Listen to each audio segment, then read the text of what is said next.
Salam foodpreneur yang ada di seluruh Indonesia. Ketemu lagi dengan saya Sarita Suteja di Foodies on Sharing, program ngobrol-ngobrol santai yang menghadirkan narasumber-narasumber yang menarik di bidangnya, didedikasikan untuk kemajuan foodpreneur di seluruh Indonesia.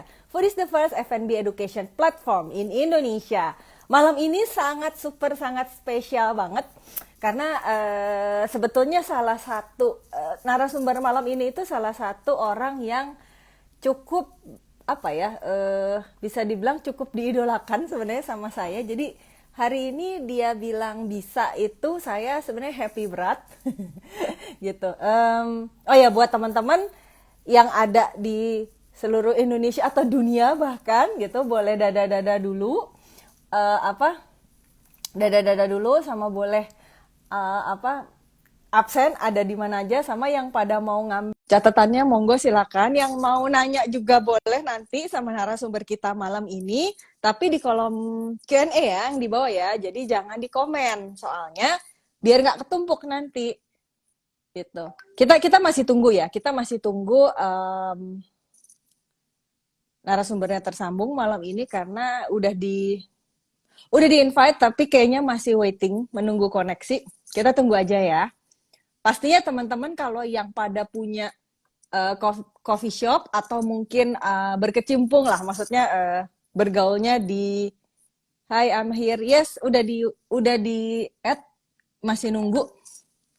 Teman-teman yang berkecimpung atau bergaulnya di teman-teman perkopian, rasanya sih pada udah kenal lah si narasumber kita malam ini, harusnya ya. Gitu. Halo? Sorry.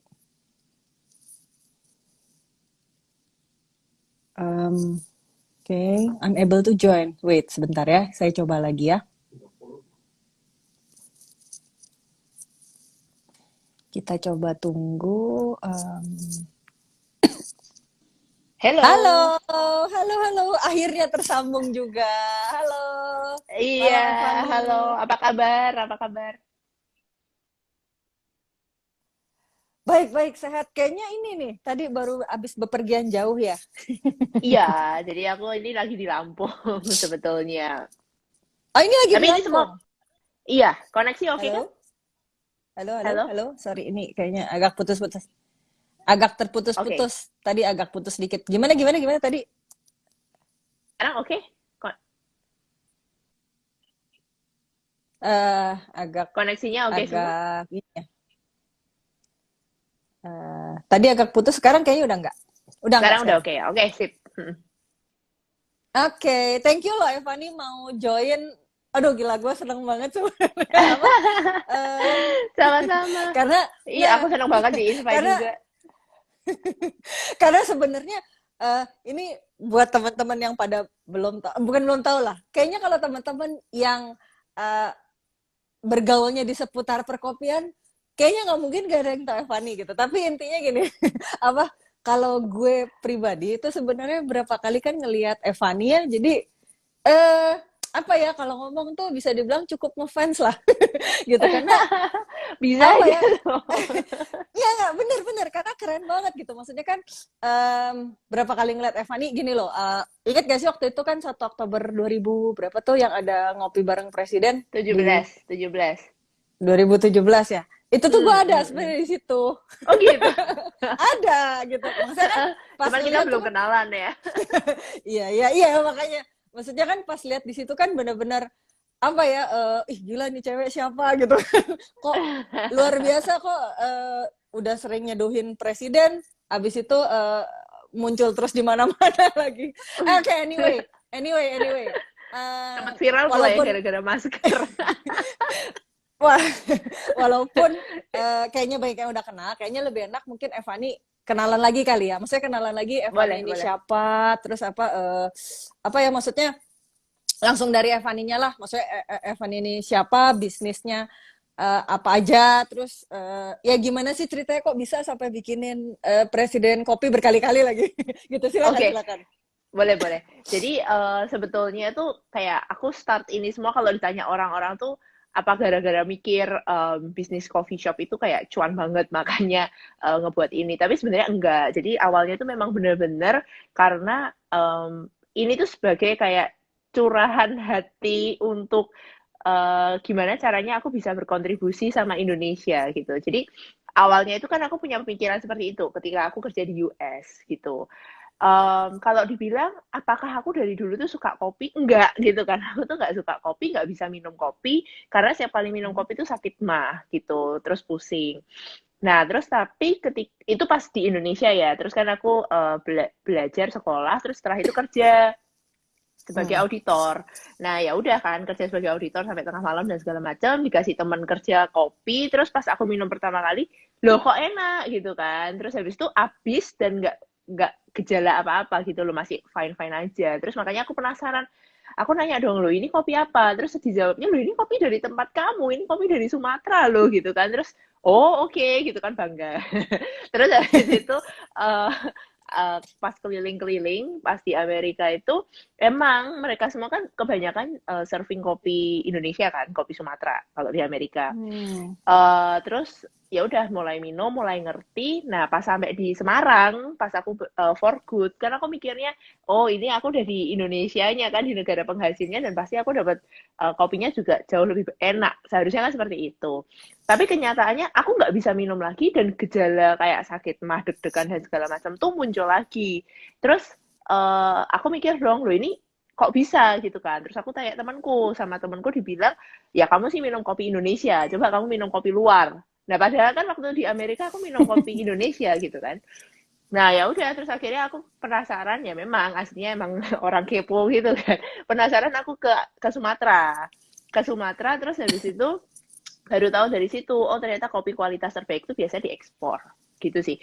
Hmm. Sisanya baru baru beredar di lokal kan. Nah dari sana aku baru mikir, oh ya mungkin ini jawabannya, ini jawaban gimana aku bisa berkontribusi sama Indonesia kan dengan cara ya udah aku harus ngambil semua kopi terbaik dari seluruh Nusantara, terus aku menyajikan ke masyarakat Indonesia, memperkenalkan bahwa kopinya itu sebetulnya enak loh. Bukan hanya kopi luar saja yang enak gitu. Ini kopi Indonesia tuh kita enak, asalkan bisa milih, ya kan. Terus dari aku, nah itu kan terus nanya, banyak orang nanya, emang dulunya kamu F&B apa ada background F&B? Ya nggak ada. Orang tua nggak berbisnis F&B, aku tidak tahu kopi dan tidak bisa apa nggak tahu F&B sama sekali lah gitu. Jadi begitu tahu kopi ya udah aku searching mau sekolah kopi gimana, belum ada. Terus keluarnya itu yang sertifikasi Q grader. Aku Hmm. pikir ya udahlah sertifikasi Q grader apa, kan aku juga belum tahu, masuk ke kelasnya gitu kan untuk belajar. Tadinya tuh awalnya cuma mau belajar bukan mau ngambil sertifikasi, orang belum tahu ini kopi apa gitu kan. Terus habis masuk di kelasnya, lah kok lulus gitu loh. Pas itu kan ada 22 ujian kan. Terus kan kayak, Itu susah loh, wow, seingat oke. gue. Apa Iya, jadi Q grader itu susah banget kan aku baru tahu ujiannya? itu pas, iya, aku baru tahu tuh pas udah lulus, terus kayak, loh, kok ternyata banyak yang nggak lulus. Itu ternyata passing rate-nya tuh 30%. Dari situ tuh aku baru tahu, Hmm. oke, ternyata sertifikasi Q grader itu sesuatu gitu kan. Eh. Didapat dengan tidak sengaja gitu. Terus habis itu baru aku mulai belajar roasting gitu, belajar roasting. Pas itu sempat manggil Manuel Diaz, terus sempat belajar sama Willem Booth, aku kembali ke SF karena kan aku suka roast profilnya di US gitu. Aku cenderung suka yang balance ya, jadi nggak terlalu asam, tapi aku juga nggak mau kopinya pahit gitu. Terus ya udah mulai kayak terus pas itu sempat kepilih jadi wakil Asia untuk barista farmer, jadi competition di Brasil. Itu lomba mulai dari perkebunan gitu kan, jadi gimana kita metik kopi, roasting, cupping, brewing, barista, latte art gitu kan. Sempat ikut lomba di Brasil, dari sana baru tahu, oh ternyata ini kopi itu ada sistem diploma program gitu, ada sekolahnya. Dan ternyata tuh ada loh program kopi yang dibuat secara terstruktur. Karena pas waktu itu kan pas mau belajar kopi itu kayak susah banget kan mau cari ilmunya ini di mana gitu. Habis ngerti, oh ini ternyata ada program seperti ini, ya udah aku ikutin semuanya mulai level foundation sampai profesional mentok gitu kan. Terus aku ngambil sertifikasi trainer sekalian karena aku mikir ya sudah saatnya untuk berbagi gitu loh. Makanya aku buka First Crack yang di Jakarta gitu. Itu awalnya Hmm. kayak akademi gitu. Ada sertifikasi internasional gitu sih. Jadi kalau apa ya perjalanannya tuh lebih ke arah hmm, ini tuh aku pingin apa ya, pingin memberikan sesuatu untuk Indonesia. Gimana caranya supaya semua masyarakat Indonesia tuh bisa tahu kopinya enak. Terus gimana caranya supaya aku kalau misalkan kita pingin meningkatkan terus kualitas kan otomatis harus dengan edukasi kan, hulu sampai ke Ya, hilir gitu. Sorry loh, jadi ceritanya panjang kali lebar. nggak apa-apa. Nggak. Iya Tapi gitu. nggak apa-apa. Itu kan sebenarnya backgroundnya lah ya, backgroundnya. Nah, Mm-mm, mm-mm. jadi itu tahun berapa ya waktu jadi auditor itu tahun berapa ya?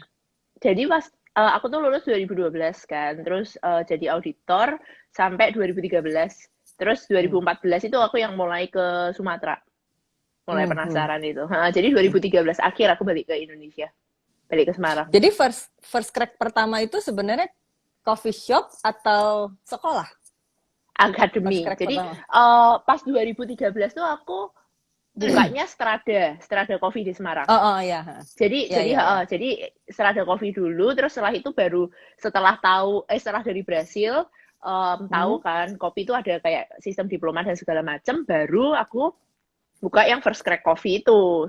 Jadi kan ada sertifikasi trainer, terus kita bisa ngajar juga gitu. Jadi 2017 kita buka akademi, tapi ya pemikirannya gimana sih caranya supaya kita bisa memperkenalkan kopi-kopi Indonesia ini, terus gimana kita bisa um, apa ya showing ya bahwa training barista seperti apa ya. Akhirnya kita buka cafe dan di situ kita ada open roastery, jadi bisa lihat proses Hmm. roasting dan segala macam. Nah, terus nggak nyangka juga itu kan cafe di dalam kayak business park di Altira Business Park itu di Jakarta Utara. Uh, Pada waktu itu sih areanya masih masih belum keisi ya gitu kan. Tapi ya syukurnya kok bisa rame. Terus ya itu bener-bener kayak ya syukur banget dan uh, aku sih percaya karena apa ya karena kita ngomong kalau bisnis itu fundamental ya yang kita bangun Ya. gitu. Jadi kalau kita punya fundamental yang kuat, pasti orang itu bakal balik lagi gitu. Karena customer pun kan sebetulnya mereka tahu rasa gitu kan, tahu rasa yang enak bagaimana dan gimana kita menjaga konsistennya itu, terus gimana akhirnya mereka mau balik lagi sampai akhirnya ngajak teman-temannya. Jadi sampai akhirnya tuh si first crack yang pertama kali, yang tadinya aku pun juga kayak bingung ini gimana ya tempatnya kok apa kayak sepi banget lah, Hmm. maksudnya areanya Terpencil, gitu. terpencil, terpencil. Terpencil itu gimana caranya gitu, tapi ya syukur akhirnya justru bisa jadi destinasi gitu. Hmm. Nah, Gitu apa sih. berarti itu tahun 2013 Strada dulu ya, berarti Strada dulu, kemudian pergi Betul. ke Brasil untuk sertifikasi. Jadi apa ya kayak semacam menempuh pendidikannya juga gitu ya. Jadi nggak cuma Betul, betul. asal apa Mm-mm, asal mm. buka gitu, tapi habis itu Jadi baru apa? yang di Iya, ya, Brasil gimana? itu justru lomba. Tapi Oh, lomba lomba. sekaligus di dalamnya itu diinfuse materi edukasi karena lombanya itu karantina 14 hari. Lah, apa itu karantina 14 hari? Benar, jadi kita itu benar-benar kayak jam 7 pagi, nggak jam 7 itu sudah siap ke kebun. Setiap hari kita bangun jam 5, terus habis itu ke kebun, metik kopi, jadi benar-benar ngerasain jadi farmers. Dan dari sana tuh aku benar-benar ngerti gitu loh, kayak, oh ternyata kerjaan farmers tuh begini, kayak harus metiknya seperti apa, terus processingnya kayak gimana. Itu benar-benar kita ngelakuin ke kebun gitu, selama 14 hari itu. Udah dari kebun, selesai dari kebun, baru nanti berikutnya disusul dengan uh, entah itu kayak materi pembelajaran atau lomba-lomba yang bisa dilakukan indoor seperti latte art, brewing. Brewing pun kita di-challenge untuk brewing di outdoor, di mana anginnya itu kayak luar biasa kenceng kan. Jadi Hmm. kita harus kayak tahu nih arah angin kemana gitu. Jadi brewingnya, pouringnya ke arah mana. Udah sampai kayak gitu. Challenge-nya luar biasa sih. Tapi ya dari sana belajar banyak banget gitu. Mm-mm. Terus abis itu Uh-uh. setelah itu kan bikin First Crack. Jadi First Crack lebih ke akademi itu bisa dibilang ngajarin orang lah ya, buka Benar. kelas mungkin ya. Mm-mm, Nah, mm-mm. berarti waktu buka First Crack Academy itu udah termasuk coffee shopnya juga atau Sudah. sudah? Jadi pada saat itu kita langsung running akademi, roastery, sama cafe. Oh, jadi Mm-mm. akademi roastery ya, tapi bukan bukan barista ya? Eh, akademinya? semua. Jadi akademinya semua. Jadi akademinya itu akademi untuk kita ngambil semua modul untuk barista, brewing, roasting, sensory, sama green. Oh, Green semua itu ya? yang kayak perkebunannya, semua. Kita ambil semua. Soalnya Oke. apa namanya ya menurut aku sih kalau udah belajar satu belajar sekalian semuanya sampai sampai mentok lah ya levelnya gitu. Mm, Terus ya udah ngambil sertifikasi trainer semua. mm, mm. Mm, Nah, mm, oke. mm, mm. Nah, terus jadi sebenarnya bisa dibilang coffee shopnya itu sebenarnya bisnisnya itu lahir dari Evaninya mau ngajar gitu, atau sebenarnya dari awal emang berpikirnya oh gue mau bisnis tapi gue harus lengkapin dulu ilmunya atau gimana? Iya. Hah? Jadi aku Jadi lebih iya, jadi aku lebih ke arah ketika aku mau bisnis, aku tuh merasa aku tuh harus tahu bisnis ya. Ada perbedaan mindset. Kadang-kadang ada orang yang kan pemikirannya beda-beda nih. Ada yang mikirnya kayak, oh kalau bisnis yang penting bisa dagangnya kan, bisa beli barang terus jual. Kalau enggak, just hire people, terus habis itu kita buka bisnis. Tapi kalau prinsipnya aku pribadi, aku pingin ketika membuka sesuatu, ketika menjual sesuatu, aku harus benar-benar tahu ini tuh aku jualan apa gitu. Jadi aku oh. benar-benar pelajari di situ. Mm-mm. Gitu Jadi sih. pas mau bikin, jadi sebenarnya mau bikin bisnis coffee shopnya dulu, terus baru mikir gitu bahwa oh kalau gue mau bisnis coffee shop berarti gue harus ngerti kopi dari A sampai Z gitu. Betul, betul. Ha. Jadi makanya kan iya, iya kayak gitu. Jadi awalnya itu aku kan mau buka yang coffee shop yang Strada itu. Tapi Hmm. ketika aku mau buka, aku cari dulu sekolah kopi di mana gitu kan. Ketemulah yang Q grader itu dan Hmm. kayak Hmm. kelas-kelas roasting gitu. Jadi Hmm. Hmm. setelah buka Strada kan itu kayak bergulirnya waktu perlahan baru ketemu lagi. Oh, ada lagi nih yang sistemnya coffee diploma itu kan. Makanya Hmm. Hmm. ngambil lagi di situ. Terus setelah itu baru buka First Crack gitu. Karena waktu itu aku mikirnya, hmm, apa ya? Aku bisa men-sharingkan mengenai specialty coffee di Semarang dan waktu itu memang kebetulan Strada itu menjadi yang pertama ya untuk specialty coffee di Semarang. Lalu setelah itu um, aku berpikir, aku tuh pengen sharing mengenai ilmu ini, aku pengen sharing mengenai kopi Indonesia ini ke market yang lebih luas lagi gitu. Gimana caranya ya mau nggak mau harus masuk ke market Jakarta kan. Dari sana aku Iya. bisa bener-bener kayak totalitas aku mau genjot banget nih ini passionku ini itu kayak mimpiku nih bahwa pada akhirnya masyarakat Indonesia mesti ngerti bahwa kopinya itu sebetulnya enak asal bisa milihnya gitu sama bisa prosesnya kan. Lebih ke Hmm. situ sih. Oh, berarti sekarang lebih banyak fokusnya di Jakarta ya, di First Crack itu Iya ya? iya malah di Jakarta Nah, gitu. tapi apa sih alasan Evani dulu awalnya ya gitu? Berarti kan dari Mm-mm. awal udah pengen bikin bisnisnya coffee shop. Nah, Yap. maksudnya apa alasannya kenapa coffee shop gitu? Kenapa nggak yang lain? Let's say misalnya fashion atau mungkin kantor auditor mungkin gitu. Kan basicnya auditor gitu. Atau Iya, atau misalnya kalaupun kuliner misalnya nih kan banyak ya pilihan lain apakah misalnya jual kalau yang sekarang kan lagi banyak heboh kan saya sapi, ayam geprek gitu. Tapi iya, kenapa iya, yang iya, iya. dipilihnya coffee shop? Oke, jadi kalau mau dibilang yang pertama ini mungkin panggilan ya, panggilan, panggilan dalam arti gini. eh aku merasa aku tuh pengen berkontribusi sesuatu kan ke Indonesia gitu. Tapi pada Hmm. waktu itu aku belum tahu apa. Sampai kan ketika ke Sumatera aku mengetahui oh kopi Indonesia tuh kebanyakan diekspor makanya masyarakat Indonesia banyak yang tahu bahwa kopi Indonesia tuh nggak enak. Padahal kan Iya, enggak gitu kan. iya bener. Padahal tuh Iya. maksudnya kopi Indonesia itu enak gitu. Jadi ini tuh kayak men-trigger aku aja. Ini tuh jadi kayak visi misi pribadi juga gimana caranya supaya seluruh masyarakat Indonesia bisa menikmati kopi Indonesia kualitas terbaik gitu dan seluruh lini masyarakat bisa menikmati kopi Indonesia kualitas terbaik ini gitu jadi mungkin lebih ke arah visi misi awal di sana ya dan apa ya satu hal yang menurut aku penting juga dalam berbisnis dalam melakukan sesuatu apapun itu kalau aku sudah menetapkan diri, oke, aku bakal jalanin ini, aku mau make sure bahwa ini tuh beneran dijalanin. Karena gini, pada akhirnya bisnis apapun yang kita lakukan itu pasti ada kesulitan kan, ada challenges yang Ya, harus kita ya. hadapi gitu.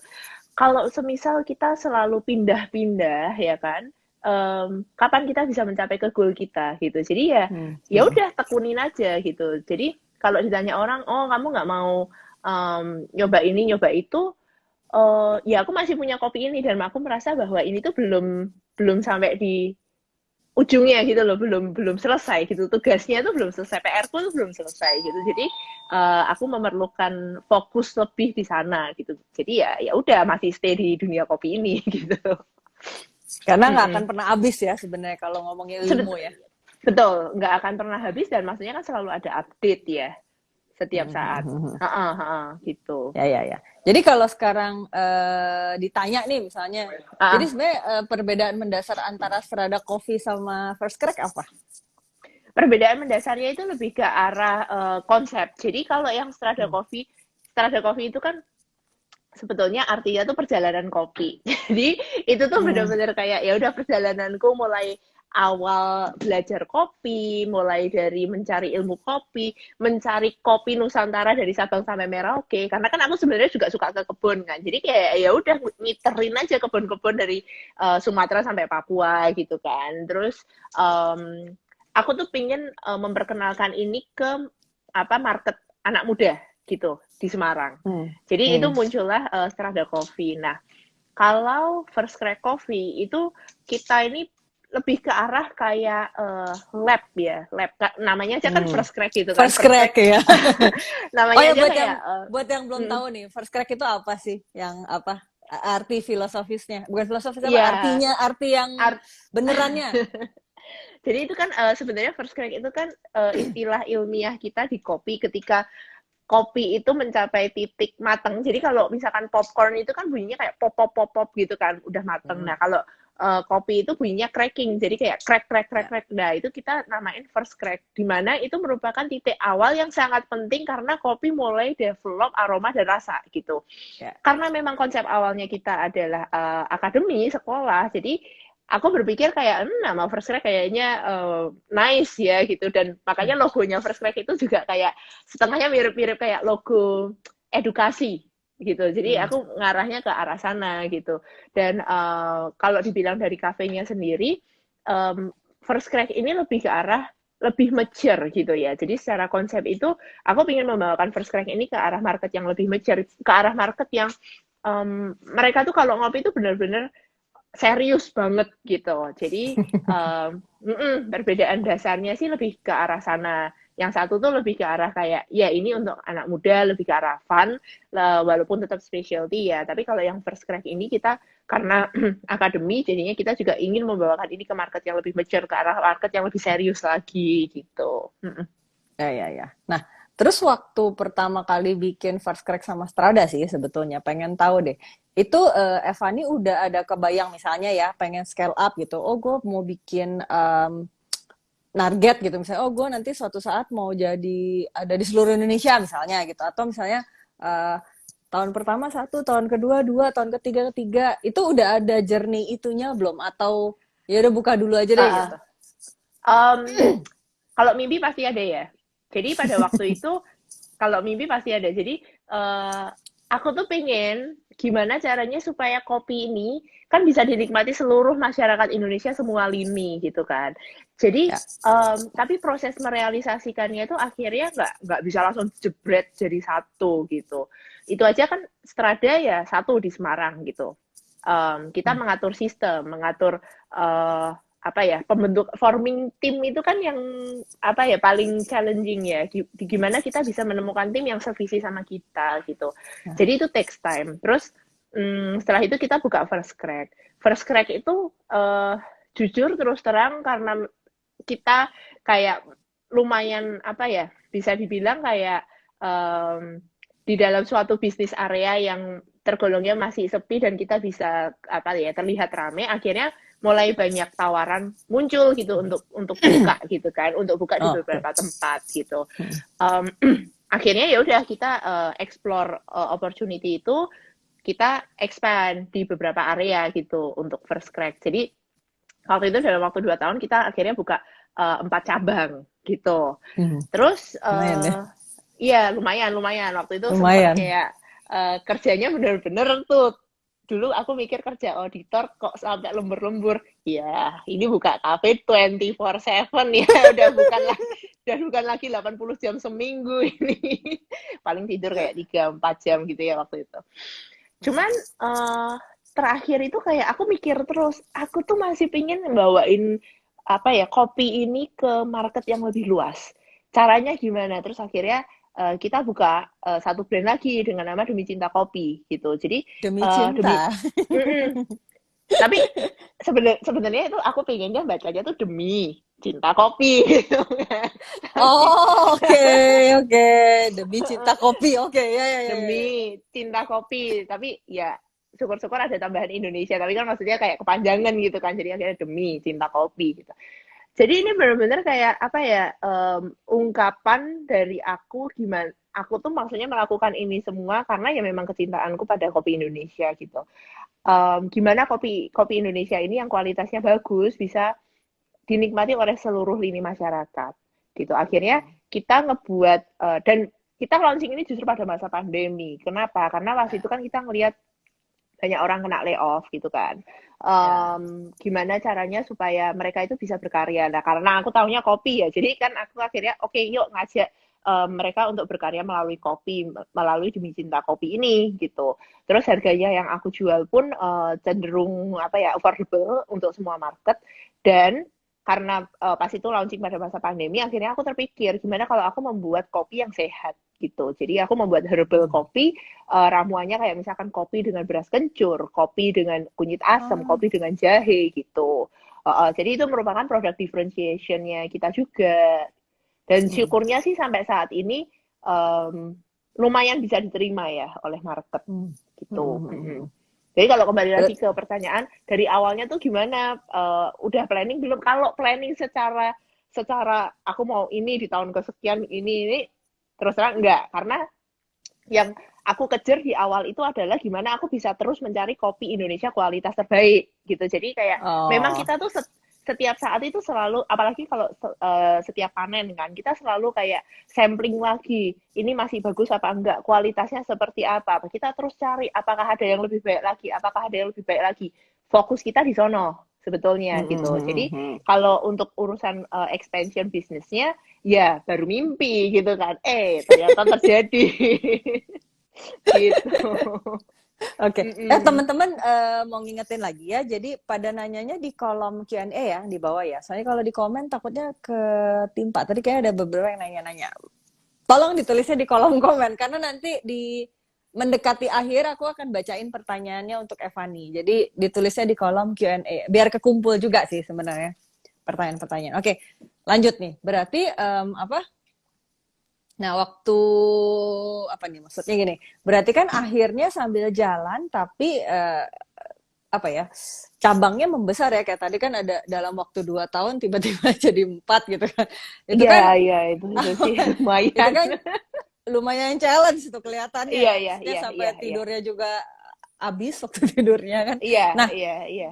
berarti boleh nggak sedikit diceritain dong maksudnya jadi sebenarnya tantangannya tuh waktu mulai banyak cabang lah bisa dibilang ya. Itu Mm-mm. lebih ke kalau secara operasional itu tantangannya sengeri apa gitu kan. Tadi katanya kan Ngeri banget ya. nggak maksudnya apakah misalnya jadi Mm-mm. Evani bisa nggak diceritain lebih ke gimana apakah pakai sistem apakah misalnya gitu yang diadopsi Yap, apa namanya menjawab challenge itu ya apakah iya, lebih iya, iya. ke bikin tim gitu kan misalnya kan karena kan basicnya Yap. tadi edukasi nih apakah misalnya Mm-mm, bikin mm-mm. tim yang bisa membuat si kualitas itu menjadi sama di semua tempat atau misalnya menggunakan teknologi atau gimana? Oke, iya challenge-nya tuh sebenarnya kalau tanya ngeri banget nggak? Ngeri banget beneran. Sampai bener-bener nggak tidur kan. Cuman satu hal yang aku pelajari gini. eh Nextnya ketika mau melakukan expansion lebih baik ya sistem di setup dari awal. Terus Oh dulu enggak ya? jadi terus terang enggak. Jadi gini, dulu itu kan aku berawal dari satu, dari Strada kan. Dan Ya. apa aku sudah cukup menemukan tim. Jadi di sana itu aku bisa bilang mereka sudah bisa autopilot, di mana ketika aku ngomong dikit aja mereka udah paham. Oh maksudnya gini, jalan gitu kan. Ya. Cuman ketika aku pindah ke Jakarta ini kan sesuatu yang baru adaptasi lagi gitu. Terus Hmm. belum lagi kayak proses sourcing itu kan juga takes time gitu. Terus Ya. setelah itu ketika mau ekspansi bisnis itu kan kita benar-benar butuh tim dan pada waktu itu memang kita cukup cukup cepat kan untuk expansion gitu. Jadi challenge-nya di mana? Challenge-nya lebih ke arah membentuk sebuah tim yang benar-benar solid dan memang visinya sama gitu dan itu Ah, memang ya. takes time. Rumusnya ingredients utamanya itu adalah waktu dan itu ya dong kayak gimana kita bisa mengkalibrasi pikiran gitu kan. Kalau Ya. kalibrasi kopi Ya. aja butuh waktu 5 menit itu udah Ya. lama gitu Ya. kan. Ini Ya. Ya. kalibrasi Ya. pikiran ini butuh waktu 5 hari aja nggak cukup gitu. 5 bulan aja Hmm. juga belum tentu gitu. Jadi uh, challenge utamanya sih lebih ke arah building team. Terus setelah itu kalau dari sisi teknologi kita kan memang POS dan segala macam itu kita sudah menggunakan teknologi. Cuman sistem yang kita maksud itu bukan selalu kayak oh harus pakai teknologi maka semuanya pasti akan lancar. Enggak, menurut aku dari yang aku alami sistem yang akhirnya dimaksud itu adalah bagaimana kita membuat SOP-nya, ya kan? Setelah itu gimana kita meletakkan kontrol di sana. Nah, Ya. itu challenge utamanya dan maksudnya itu yang harus benar-benar dipantau gitu karena bisa lah semua orang bilang ya kamu harus buat sistem. I know aku udah ada sistemnya tapi tetap aja nggak bisa. Iya karena nggak ada yang jalanin gitu. Jawabannya itu karena Hmm. nggak ada yang jalanin. Butuh butuh berapa lama gitu loh untuk kita bisa membuat anak-anak yang ada kayak tim yang ada di dalam ini untuk menjalankan hal tersebut itu kan butuh training itu butuh waktu gitu. Ya. Ya. Ya. Jadi ya kalau misalkan dibilang saat ini First Crack sudah 4 cabang dan aku bisa bilang aku lumayan bangga gitu ya terhadap timku juga. Akhirnya kita ini bisa benar-benar berjalan by system. Yang dimaksud Oh. adalah oke, ini sudah benar-benar kayak kita berikan SOP-nya seperti ini, lalu ya of course ditunjang sama teknologi ya kan. Terus gimana kita bisa pantau daily itu kan juga butuh kayak koordinasi terus. Halo. Halo. Halo. Fris. Halo. Halo. Halo.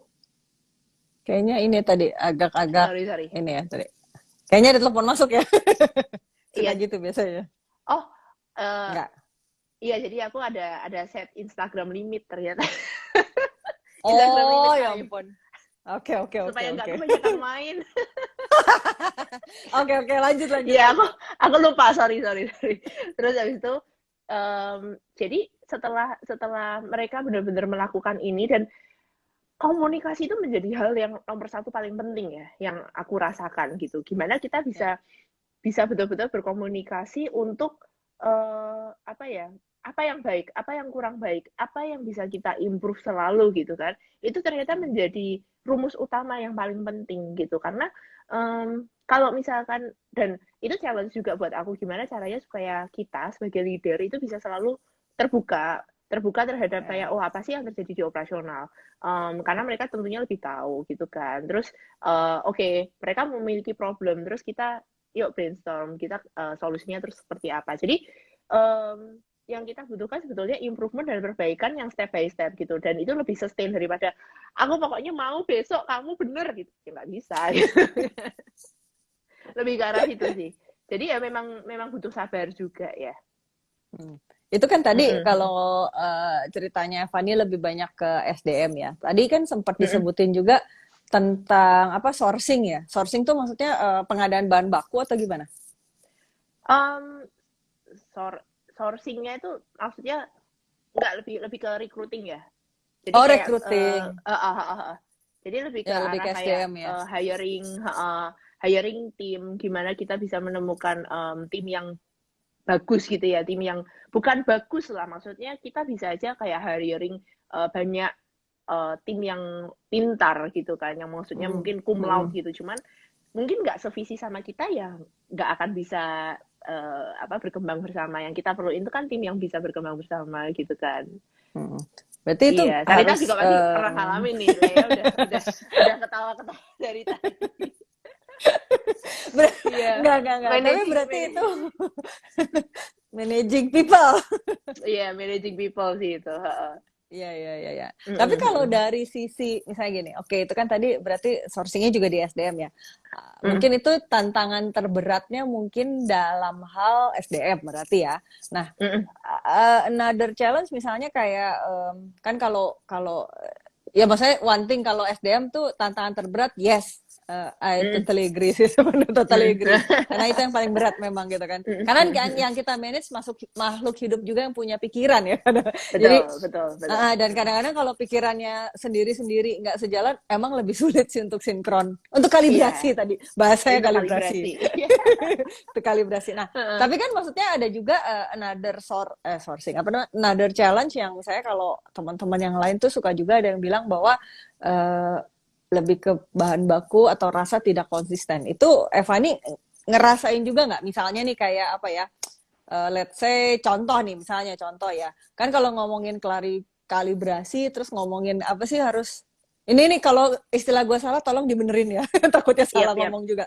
Apa misalnya kayak gue pernah dengar teman-teman kan dulu kalau misalnya punya coffee shop lebih dari satu, aduh nih yang nyeting grindernya harus gue nih gitu kesannya gitu. Maksudnya jadi benar-benar apa ya itu kan teknis sama mungkin pemilihan apa namanya pemilihan bahan baku kopinya juga. Tadi kan kayak tadi Evani sendiri sebenarnya udah sempat mention sih, maksudnya kopi Indonesia itu bukan berarti kopi di Indonesia itu jelek, nggak enak, tapi ternyata kopi Indonesia itu sebenarnya bagus dan enak asal yang first grade-nya itu asal yang first grade-nya itu yang biasa diekspor itu kan maksudnya itu kan nggak semua orang tahu juga ya sebenarnya kan gitu. Nah, maksudnya apakah ada satu challenge yang sifatnya lebih ke teknis operasional atau mungkin challenge-nya lebih ke pengadaan bahan baku atau gimana? Ada nggak yang selain SDM? Ya, buat aku sih baliknya ke SDM lagi sih itu. SDM lagi ya. Jadi gini, karena kalau misalkan yang kayak contoh rasa kopi tidak konsisten di setiap outlet gitu kan, apa yang bisa kita lakukan mau nggak mau kan training staff. Training, ya aku tidak bisa membelah diri jadi 4 untuk berada di setiap outlet jam 7 pagi gitu kan. Ya mau nggak mau ya memang kita mesti kayak investing gitu kan di people gitu. Akhirnya ya sensory. Jadi masuknya ke sensory skill gitu. Kita bener-bener training mereka. Sensory skill ya namanya ya. Nyoba espresso sampai mereka udah kayak gitu. Coba terus. Sampai pokoknya ngerti maksudnya itu kita mau espresso rasa begini gitu. Karena kan maksudnya akhirnya itu menjadi basic dari semua minuman kan. Espresso, americano, cappuccino, latte itu kan maksudnya basicnya semua dari si espresso itu sendiri. Espressonya. Gitu. Jadi kita make sure bahwa anak-anak itu tahu banget mengenai standar espresso kita gimana, kalibrasinya seperti apa gitu.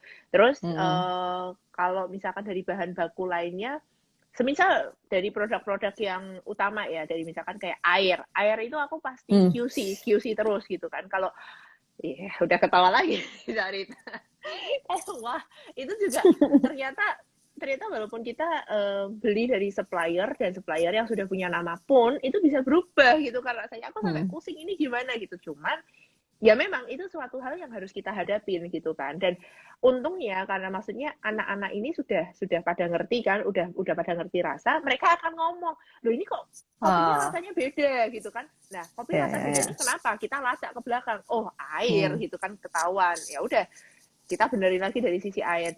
Tapi kan maksudnya dengan edukasi, dengan anak-anak ini paham apa yang terjadi, apa yang mereka kerjakan, ya kita kan lebih cepat lagi untuk turun ya kan ketika ada sesuatu hal yang buruk gitu, kita bisa atau sesuatu hal yang tidak sesuai dengan konsistensinya, ya kita bisa segera switching gitu. Apakah kita mention ke vendor mengenai kayak ada perubahan loh terhadap konsistensi, mereka bisa perbaiki ya oke, kalau nggak bisa ya berarti kita harus cari solusi lain gitu kan. Tapi berarti di First Crack sendiri ada tim trainer nggak sih? Tim trainer ada. Kan Kayak. kita ada akademi kan, dan kita Mm-mm. sekolahnya tuh rutin. Jadi setiap 2 minggu sekali kita pasti ada kelas dan apa namanya ya kita pasti apa ya anak-anak yang ada di kafe pun kita juga masukin maksudnya kelas terpisah ya, tapi dengan akademi itu dengan apa mekanisme trading dan modul yang ada gitu. Mm-mm. Kita kan Tapi terkalibrasinya dengan kalau SCA iya ya. ya. Iya ya. Dengan apa, sorry? Dengan apa? SCA, Specialty Coffee Association. Jadi kita Oh, menggunakan apa namanya standar dari mereka gitu. Itu lembaganya lebih bukan lebih apa namanya? Itu lembaga resmi kali ya atau gimana? Iya, jadi Specialty Coffee Association itu apa ya? Jadi kayak mereka dia itu menaungi semua organisasi kopi di negara-negara lainnya. Jadi kayak Specialty Coffee Association Indonesia, Amerika, Eropa itu bernaungnya ke SCA ini gitu. Jadi itu Oh, yang kalau misalkan mereka punya event, punya update soal kopi, update tentang program pengajaran itu biasanya nurunin dari si SCA ini, Specialty Coffee Association gitu. Dan kita memang mengambil modulnya dari mereka gitu. memang modulnya dari mereka. Mm-mm, mm-mm. Nah, nah, tapi ini pertanyaan iseng sebenarnya. Nanya, eh kalau apa? Kalau misalnya belajar di First Crack misalnya ya gitu, belajar di First Iya, Crack, itu end up-nya itu apakah dapat sertifikat atau apa? Eh, atau ada ujiannya atau enggak? Pasti lulus atau enggak? Sama endingnya itu apakah misalnya nih boleh? Apakah mungkin nggak dapat kesempatan misalnya magang atau misalnya jadi karyawan di First Crack? iya. Ada. Jadi gini, kalau misalkan kita ngeluarin sertifikat First Crack gitu. Jadi Ya. kalau semisal anak-anak yang mau ikut hanya course-nya aja, kita keluarin sertifikat First Crack.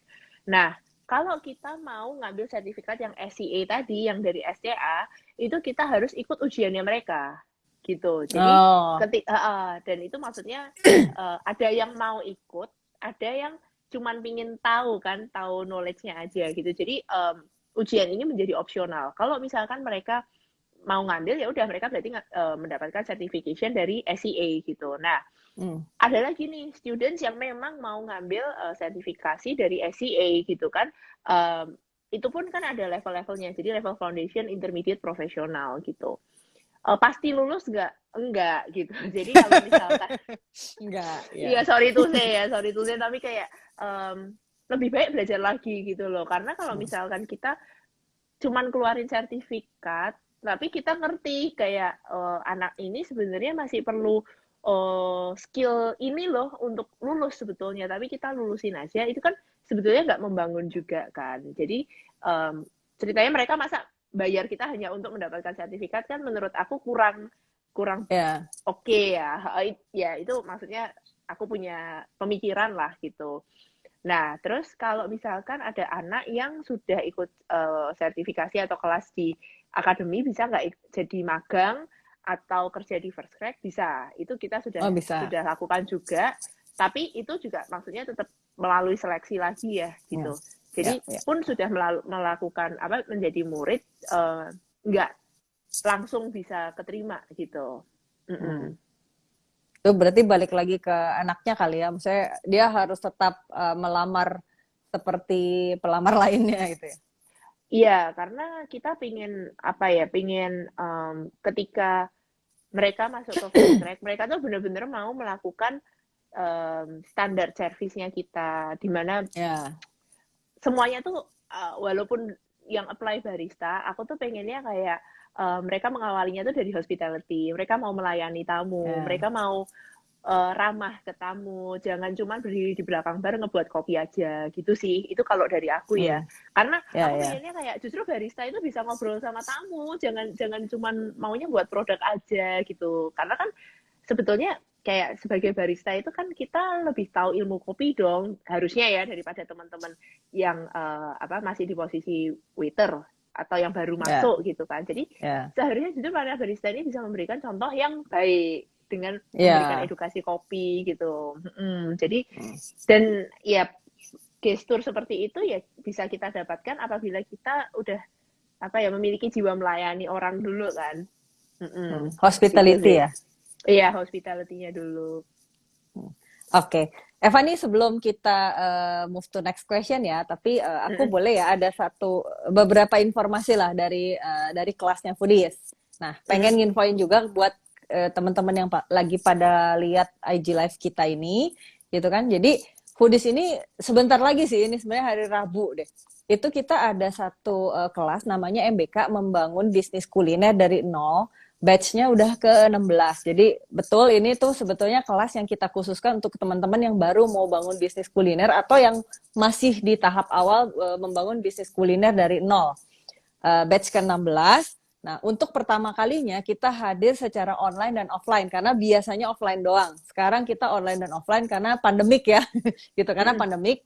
Nah, yang offline-nya sebenarnya tinggal sedikit lagi kursinya, gitu. Karena kita juga melakukan pembatasan ya, jadi nggak terlalu banyak. Tapi tenang aja teman-teman, yang offline itu bisa datang ke Bandung 10 sampai 13 Maret. Jadi 4 hari berturut-turut. Yang online itu bisa mengikutinya di mana saja, tenang aja gitu. Jadi tetap kita adain tahun ini membangun bisnis kuliner Daenom batch ke-16. Bagi yang mendaftar offline kelas sekarang itu akan mendapatkan 10 kali grup mentoring dan bonus e-course senilai 599.000. Nah, yang daftarnya kemana? Itu bisa langsung ke membangunbisniskuliner.com, gampang banget kan? Membangunbisniskuliner.com atau via WhatsApp di 0813 1214 7974. Diulangin ya, 0813 1214 7974 atau ke membangunbisniskuliner.com. Tadi kalau nggak salah udah saya pin juga sih, benar nggak ya? Ya, udah dipin juga, jadi teman-teman bisa lihat di kolom komen bagian atasnya udah saya pin. Oke, kita lanjut. Iya, sorry. Sebelum saya lupa, kita biasanya kalau di IG Live itu ada ritual, itu foto bareng. Oke. Foto bareng. Kita Oke, foto oke, bareng dulu. Jadi boleh, boleh. jadi teman-teman, ayo pada diambil lagi. Ayo pada di print screen, nanti kita berpose dulu berdua di print screen, kemudian nanti di post di IG story-nya masing-masing. Jangan lupa tag-nya ke @foodies.id dan @evani underscore yang Underscore saya Jesslyn. Jesselyn. Iya, iya. Kalau mau ke @firstcrack juga boleh loh. Apa sih Boleh. FR? At Aku agak first lupa. CRCK. First crack First tapi CRCK. First CRCK. CRCK. Tuh. Jadi Hmm, hmm. teman-teman jangan lupa bisa di-tag ke akun-akun tadi ya. Kita foto bareng dulu. Oke, boleh, yuk. Di print screen ya. Ikutan print screen juga. Oke, nah move to next question. Udah beres foto barengnya. gitu, udah beres foto barengnya. Nah, terus waktunya udah mau habis sebentar. Saya coba lihat dulu ya kayak pertanyaannya. Oh ya teman-teman, pertanyaan yang saya bacain ini tuh yang relevan sama topik kita malam ini ya gitu. Jadi kalau ada sih beberapa yang nanyain tentang haki, nanti kayaknya bisa ditanyakan di IG Live yang lain yang kita bahas tentang legal atau haki. Karena mungkin Evani juga bisa sih mungkin sharing, tapi mungkin bukan Bukan kompetensi expertise ahlinya di saya ya. situ. Ha-ha. Iya, tapi kalau nanya soal kopi boleh. Boleh, ya. Kalau kopi nanya bisa. ke Evani semua kopi boleh gitu kan. Nah, teman-teman, oh ya sama buat teman-teman kalau misalnya yang pertanyaannya belum kejawab juga, itu bisa juga langsung join ke Foodies Telegram itu di t.me /foodies id t.me /foodies id. Di sana kita akan update-nya itu setiap hari bahkan. Jadi ada artikel, ada mungkin YouTube channel dan lain-lain ya. Nah, untuk yang hari ini mungkin telat nonton Evani, yang telat tenang aja, rekamannya itu tetap akan stay di IGTV-nya Foodies ID dan besok akan kita upload ke YouTube channelnya Foodies. Jadi tenang aja, nggak akan dihapus. Jadi kalau yang ketinggalan tenang, santai. gitu. Oke, saya coba mau buka pertanyaan dulu coba ya, sebentar.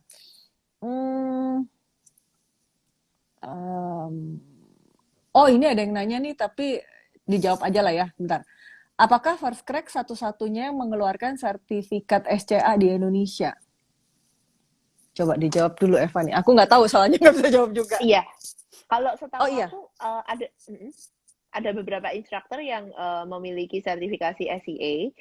Cuma kalau sertifikasi SCA itu kan ada 5 modul ya. ada modul Mm-mm. green, sensory, roasting, barista brewing. Um, Kalau yang setahu aku saat ini yang ada lima-limanya itu di First Crack. Oh, tadi apa aja Mm-mm. tadi? Bentar, aku sambil nyatet. Tadi apa aja Oke, tadi? Sensory, sensory, roasting, mm, roasting, green. Green itu green, belajar soal kayak perkebunannya ya, perkebunan. pemilihan biji kopi. Terus Mm. barista sama brewing. Oh, barista sama brewing. Dan itu dipisah Oh, antara barista barista pakai mesin, latte art gitu kan. Kalau yang brewing yang manual. maksudnya ini Itu berarti modulnya ada terpisah. Ada 5 lima modul. modul, betul. Tapi Dan kalau lima kelasnya mod mah lebih dari 5 ya? Kelasnya lebih iya, dari 5 ya? karena 5 modul ini kita bagi lagi menjadi 3 level. Oh, oke, Mm-mm. oke. Ya, ya, ya, ya. Dan yang punya lima-limanya baru first crack aja. Setahu aku ya, aku nggak Setahu terlalu ini. ya setahu aku gitu. Karena maksudnya terakhir yang aku dapat update-nya baru kita gitu. Oh, oke, oke, oke. Nah, ini ada lagi satu lagi yang nanya, tapi tulisannya kecil banget sebentar. Maklum, Darabun. Ah, apa ya? Untuk bisa ekspor biji Indonesia dan lebih kompetitif di dunia, apakah sertifikasi seperti organik dan GMP dibutuhkan dan mudah nggak ya dapat sertifikasi ini di Indonesia? Mungkin kira-kira Fani bisa jawab nggak? Atau mungkin boleh tahu nggak itu GMP yang dimaksud apa ya? Kalau saya nggak ngerti soalnya. Oke, kalau masalah sertifikasi organik itu sertifikasi ya. Jadi mau organik fair trade, terus Rainforest Alliance, terus apa namanya ya organik tadi itu mahal sekali untuk Itu, sertifikasinya. sorry, itu apa sih sebenarnya organik? Jadi kita Sertifikasi tidak untuk menggunakan apanya? pestisida. Kita Oh, perkebunan ya. claiming untuk di perkebunan. Jadi itu lebih ke arah Hmm. masuknya ke modul yang green kalau yang sertifikasi Oh, itu gitu. hmm. Eh, akan membantu nggak membantu, tapi kalau dari beberapa teman petani yang aku temuin itu bagi mereka itu terlalu costly dan apakah akan balik gitu kan biaya investmentnya untuk sertifikasi itu belum tentu gitu. Jadi akhirnya dari Hmm. mereka hanya menerapkan praktek tersebut jadi praktek organik walaupun tidak ada sertifikasinya gitu. Cuman kan misalkan kayak kita bisa melihat lah di sekitarannya itu bagaimana penerapan apa namanya pemupukannya seperti apa gitu untuk kita mengetahui apakah mereka tuh beneran organik atau enggak gitu. Hmm. Jadi Mm-mm. intinya sih kalau mau sertifikasi mungkin bisa dibilang ya good lah ya, tapi mungkin terlalu Good. mahal Mm-mm. dari sisi investasinya Yes, ya.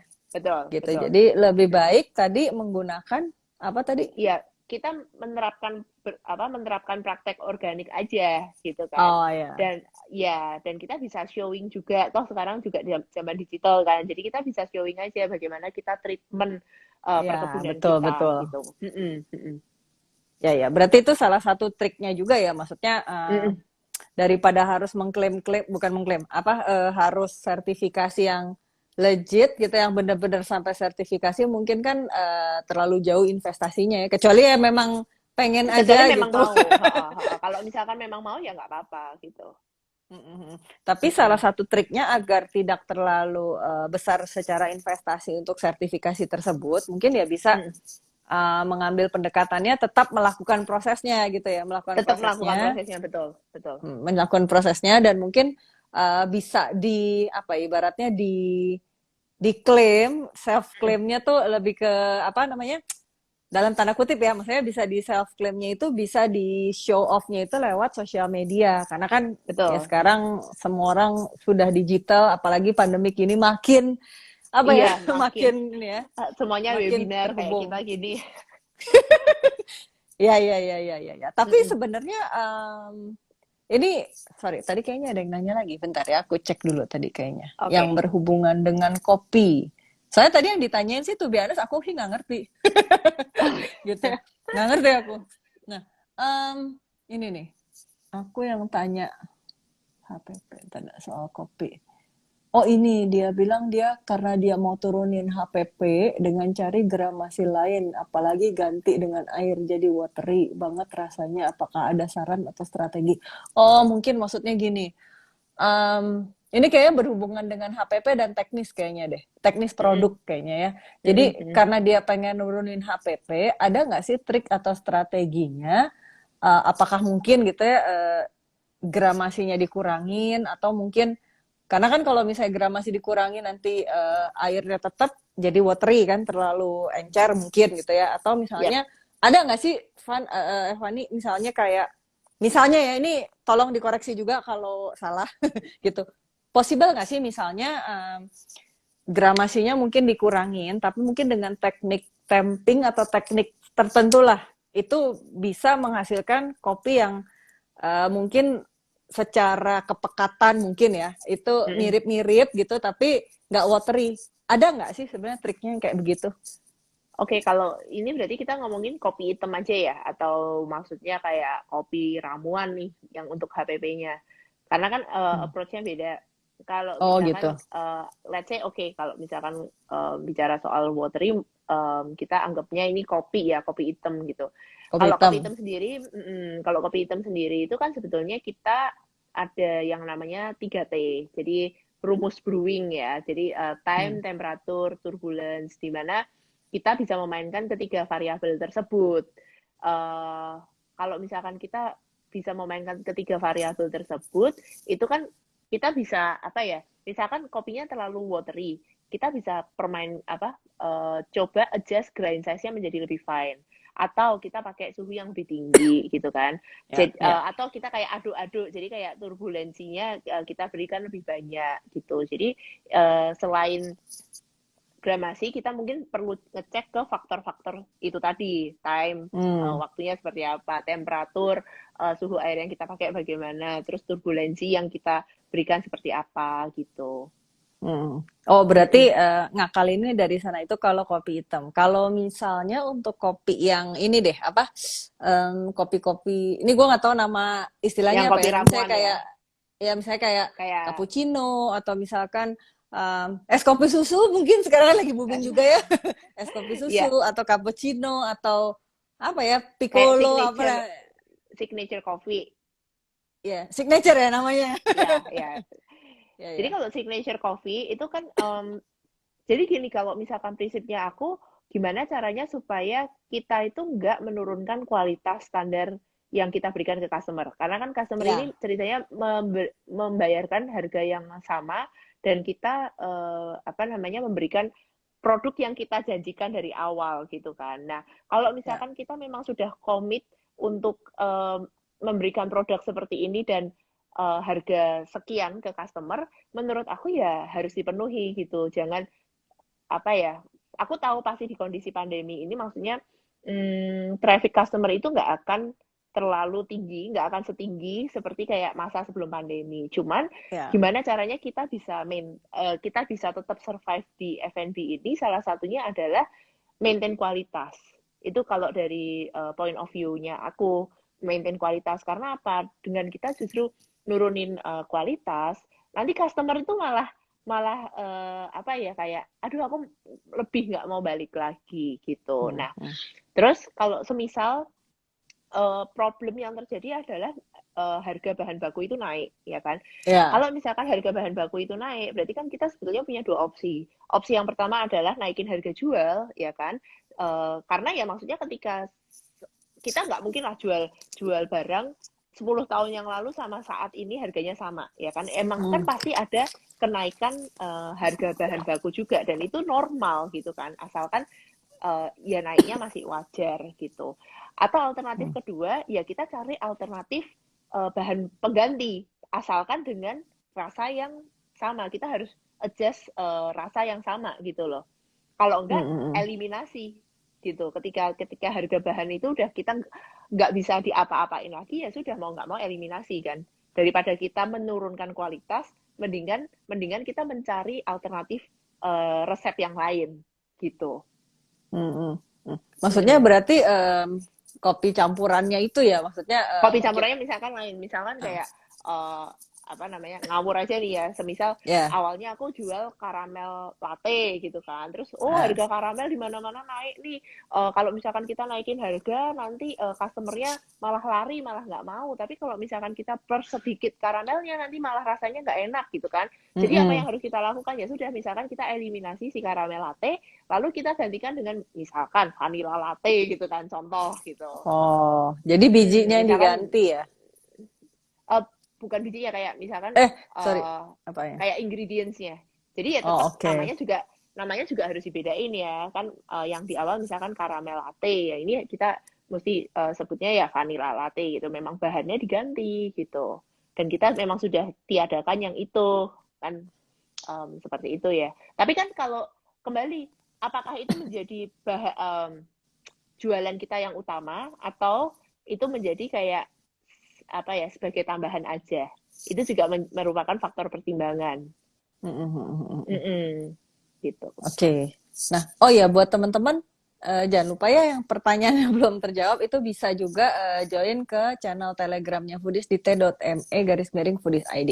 Oke, nah ini mendekati sebenarnya udah lebih 1 menit, maaf ya Evani. Gak apa-apa, Oke, santai aja. nah sebelum kita tutup, boleh nggak minta closing statement dong dari Evani buat teman-teman foodpreneur di seluruh Indonesia. Jadi biar yang sedang struggling atau sedang baru mulai bisnis juga, bisnis kuliner itu bisa makin semangat. Silakan.